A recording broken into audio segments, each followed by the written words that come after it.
అందరికీ నమస్కారం. Welcome to వైఎన్సి. గోవో విశ్వమాత్రే నమః. ఈ మధ్యకాలంలో మనం గోవులు అక్రమ రవాణా గురించి చాలాసార్లు వింటున్నాం. ఇది అక్రమ రవాణా అనేది ఇప్పుడు ఉదాహరణకు మేమే ఉన్నాం. అనేక సార్లు గో అక్రమ రవాణా అడ్డుకోవడం జరిగింది. కానీ ప్రభుత్వం దీని మీద సరైన చర్యలు సరైన విధానం కూడా లేదు. ఇది పరిపాలనలో లోపం కూడా చెప్పుకోవాలి మనం. ఉదాహరణకి గోవులు వెళ్ళిపోతున్నాయి, బండిలో గో రవాణా ఆపాం. సరైన ప్రభుత్వ గోశాలు లేవు. అంటే గోవును రక్షించుకోవడానికి ప్రభుత్వం నుంచి ఎటువంటి సపోర్టు లేదని చెప్పుకోవాలని పరిస్థితి. ఏదో గో ప్రేమికులు లేదంటే ఎవరో ఒక గో అక్రమ రవాణా జరుగుతున్న వాహనాన్ని ఆపడం జరుగుతుంది. పోలీసులు ఎట్టకేకలు పట్టుకోవడం, వాళ్ళు హార్నెస్లో పనిచేయడం, దాని మీద కృషి చేయడం జరుగుతుంది. దగ్గరలో ఉన్న గోశాలకు, ప్రైవేట్ గోశాలకు పంపుతున్నారు. అక్కడి నుంచి అవి మళ్ళీ యథావిధిగా వెళ్ళిపోతున్నాయి. అంటే ఒక అధికారి కష్టపడ ఫలితం కూడా 5 నిమిషాలు కూడా ఉండట్లేదు. నేను ప్రభుత్వం వెంటనే చర్యలు తీసుకుని ప్రభుత్వ గోశాలను ఏర్పాటు చేసి ఇవన్నీ చేయాలి. ఎన్నో రకాల సబ్సిడీలు, ఎన్నో రకాల గోషెడ్లు కొనుక్కొని మినీ గోకులంలోని ఎన్నో పెట్టామని కూడా మొన్న కూడా పవన్ కళ్యాణ్ గారు ఒక వేదిక దిశగా కూడా మాట్లాడడం జరిగింది. అయితే గో అక్రమ రవాణా ఎక్కడ కూడా ఆగిన దాఖలాలు అయితే లేవు. భారతదేశంలో వివిధ ప్రాంతాల్లో గో చట్టాలు కూడా రవాణాపై అనేక చట్టాలు తీసుకొచ్చాయి. కానీ అవన్నీ జస్ట్ ఇల్లీగల్ యాక్టివిటీస్ చేసే రవాణా వారికి ఉపయోగపడేలాగే ఉన్నాయి. పోలీసులు కష్టపడి లేదు హిందూ మతాలు లేదా యానిమల్ లవర్స్, గో ప్రేమికులు వెళ్ళి వాహనాలని అడ్డుకుని ఆపినా కూడా వాటిని న్యాయం చేయలేని పరిస్థితి అయితే ఉంది. పోనీ అవి ఎలా అయిపోయాయి. పోనీ మన జిల్లా వరకు చూసుకుందాం. మన జిల్లా ఎలా ఉందంటే అండి, గోల్మాల్ అన్నట్టు ఉంది. ఉదాహరణకి మొన్న రీసెంట్గా నాకు తెలుసుండి పిఠాపురం నియోజకవర్గం గొల్లపోలు పోలీస్ స్టేషన్ పరిధిలో చెందుర్తి అనే గ్రామంలో గొల్లపోలు పోలీసు వారు ఇంచుమించు 10-15 రోజులు హార్నెస్లో కష్టపడి ఆడ గోవధని నిషేధం చేశారు. చెందుర్తి అనే గ్రామంలో ఒక పోలవరం కాలువ గట్టు మీద కంటిన్యూ కబేళా చేసేవారు. అక్కడ వందల్లో కబేళా తలలు తిరిగి గోతలన్నీ కూడా ఎన్నో దిగుబడిపోయి. అయితే మొత్తం మీద పోలీసు వారు అయితే కష్టపడడం, కొన్నిసార్లు పశువులను పట్టుకోవడం, గోశాలకు తరలించడం కూడా జరిగినప్పుడు ఏమైంది అనుకున్నారు వాళ్ళు, కొంచెం ఎదరికెళ్ళి పాత ఉద్దరుకోవటం, కొత్త ఉద్దరుకోవటం 2 ఉన్నాయి. ఏదో 3 రాష్ట్రాల బోర్డర్లో వీరప్పరం తిరిగినట్టు అక్కడ పరిస్థితి ఎలా ఉందంటే, ఇటు గొల్లపోలు పోలీసులు వస్తే అన్నవరం పోలీసు ఒక అడుగు అయితే అన్నవరంలో పోతారు, ఒక అడుగు ఇటు వస్తారు, మళ్ళీ గొల్లపోల్లోకి వస్తారు. అలా తారుమారు తక్కమారు కింద పోలీసులను కూడా ముప్పు తిప్పలు పెట్టించేస్తున్నారు. అది అలా ఉంటే నెక్స్ట్ ఏలేశ్వరం పట్టణంలో మున్సిపాలిటీ పరిధిలో శ్మశాన వాటిక వద్ద రోజుకి 10ల సంఖ్యలో ఈరోజు కూడా కొన్ని ఆల్రెడీ లాస్ట్ ఇయర్ కూడా అక్కడ గోవులు దొంగతనాలు జరిగాయని కొన్ని ఎఫ్ఐఆర్లు కూడా నమోదైనట్టు తెలుసు. ఆ గోవులు ఎవరు దొంగిలించారో ఇప్పటికీ క్లారిటీ లేదు. కొంతమంది దొరికినా కూడా అది అంతా కూడా కేసు నీరు గారిపోయింది. Political influence. గోవో విశ్వమాత్రే నమః అంటే అమ్మని కూడా కాపాడుకోలేని పరిస్థితి మనం దౌర్భాగ్యంలో ఉంది మన కాకినాడ. ఏలేశ్వరంలో రోజుకి 10ల సంఖ్యలో తలలు తెగిపడిపోతున్నాయి. అయినా సరే పట్టించుకున్న నాదులు లేరు. ఏలేశ్వరం అడ్డాగా మారిపోయిందని చెప్పుకోవాలి. ఏలేశ్వరం కాన్స్టిట్యున్సీ అంతా కూడా అడ్డాగా మారిపోయింది. ఇటు ఏలేశ్వరం పట్టణంలోని 10లు, అలాగే ఏలేశ్వరం మండలం పేరవరం గ్రామంలో దిగుతుంది, అలాగే సిరిపురంలో కూడా కబేళా ఉంది. 1-2 కబేళాలు అడుగడిగినా కబేళాలు అయిపోయాయి. మరి ఎందుకు సంబంధిత యానిమల్ హస్బెండరీ కానీ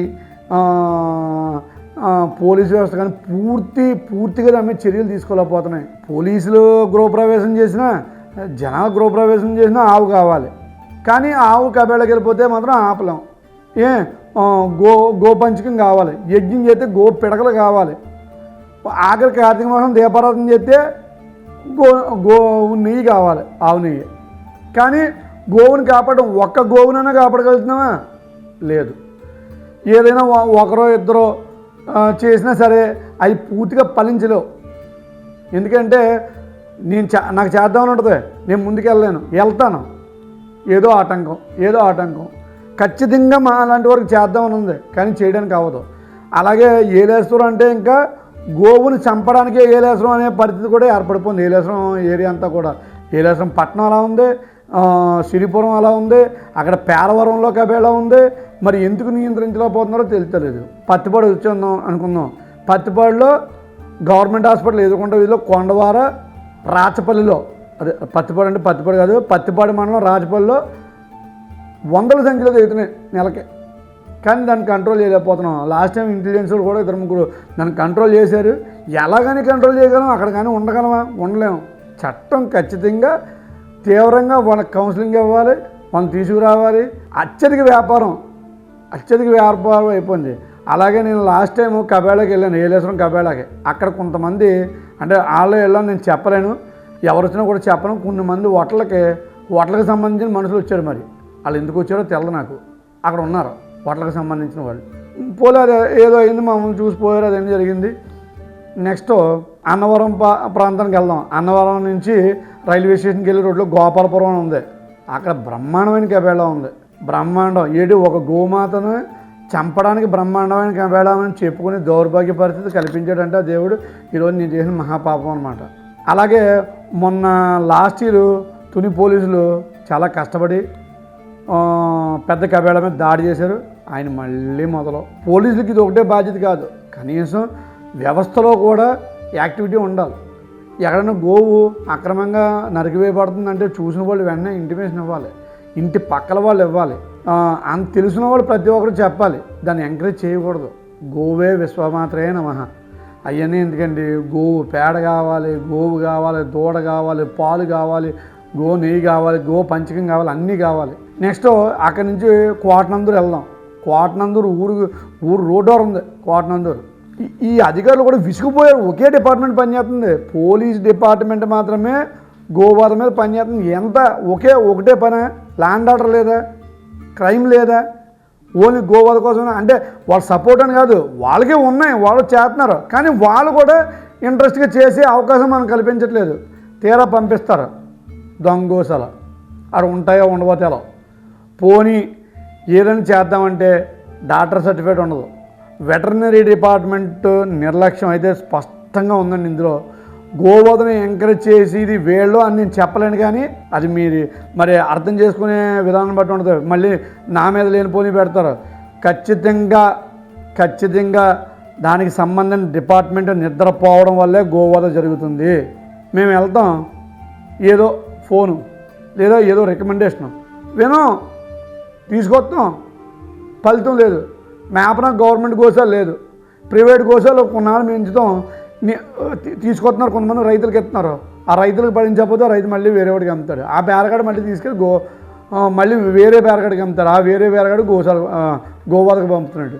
గోవధను నిర్మూలించాలంటే యానిమల్ హస్బెండరీ రంగంలో దిగాలి. ఖచ్చితంగా దీని నిర్లక్ష్యం కొంతమంది యానిమల్ హస్బెండరీ డిపార్ట్మెంట్ అధికారులు ఇందులో కీలక పాత్ర పోషిస్తున్నారని చెప్పుకోవాల్సిన పరిస్థితి ఏర్పడింది.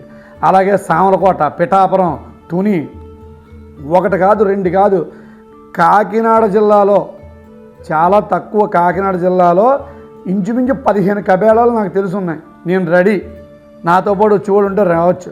గోవు వధను నిషేధిద్దాం. ఒకవేళ ఏదైనా లీగల్గా ఉంటే చట్టానికి గౌరవిద్దాం. ఖచ్చితంగా చట్టానికి గౌరవించి చట్టపరంగానే వెళ్దాం. ఇందులో ఎవరో చేతులు తీసుకోగలద్దు. ప్రత్యేకంగా ఇప్పుడు మేము ఎన్నోసార్లు కబేళాల మీద దాడి చేసాం, సంబంధ శాఖకి ఇంటిమేషన్ ఇచ్చాం, టక్కటక్కమని వస్తారో ఖచ్చితంగా స్పందిస్తారో. దీని కూడా మనం అందరూ కూడా ఉదాహరణకు మనం చెప్పాలంటే స్లాటర్ హౌస్ గురించి చెప్పాలంటే ఉత్తరప్రదేశ్, కర్ణాటక, గుజరాత్ 3 ఉన్నాయండి. ఉత్తరప్రదేశ్, కర్ణాటక, గుజరాత్. ఆడ ఏకంగా మరణశిక్ష కూడా ఉంది, 10 ఏళ్ళు జైలు శిక్ష ఉంది గోవా చేస్తే. మరి మనకు లేదు. చట్టాల్లో మనకి లుసుకులు ఉన్నాయి. ఉదాహరణకి ఓ సంతలో పశువులు అమ్ముతున్నారు. ఒక ఆయన ఇచ్చాడు GOMS నెంబర్ 23 తెచ్చాడు ఒక సంత మీద. GOMS నెంబర్ 23 అమలు చేసి సంత లేదండి ఈరోజు కాకినాడ జిల్లాలో. ఉమ్మడి తూర్పుగోదావరి జిల్లాలో కానీ కాకినాడ జిల్లాలో కానీ GOMS నెంబర్ 23 అమలు చేయట్లేదు. ఓకే, ఇది ఇలా పోతే నెక్స్ట్ పిఠాపురం ఉంది, జగ్గంపేట ఉంది, తునిసంత ఉంది, పైనుంచి కూడా వస్తున్నాయి. బ్రహ్మాండంగా పాలిచ్చి గేదెలు వజ్రకూటం కబేళాకి వెళ్తున్నాయని నా అభియోగం. కావాలి తేల్చి చెక్ చేసుకోండి. అంటే పాలు తీయడం తర్వాత ఒట్టిపోయిన తర్వాత మళ్ళీ ప్రెగ్నెంట్ అవుద్ది. ఆ ప్రెగ్నెంట్ చేసే టైం కూడా ఎవరో ఎదురు చూడలేదు. అంటే అది పొల్లుకోవడం అంటాం. దాన్ని కూడా చూడకుండా అన్నీ కబేళాకి అమ్మాడు. అంటే కబేళాకి వాళ్ళు అమ్మరు, రైతుకి అమ్ముతారు. బేరగడకి అమ్ముతాడు, ఆ బేరగడు ఇంకో బేరగడికి అమ్ముతాడు. వాడు ఖచ్చితంగా కబేళాకే అమ్ముతున్నాడు. వజ్రకోట వెళ్ళి యానిమల్స్ అన్నిటికీ డాక్టర్ సర్టిఫికేట్లు తీసుకోండి. ఫేక్ సర్టిఫికేట్లు, వెటర్నరీ డిపార్ట్మెంట్ ఫేక్ సర్టిఫికేట్ల వల్లే ఈరోజు గోవధ జరుగుతుంది. ఎవరు చూశారండి? రెవెన్యూ డిపార్ట్మెంట్ పట్టించుకోదు, వెటర్నరీ డిపార్ట్మెంట్ పట్టించుకోదు. ఉన్న వ్యవస్థలు ఎలా పనిచేస్తాయి?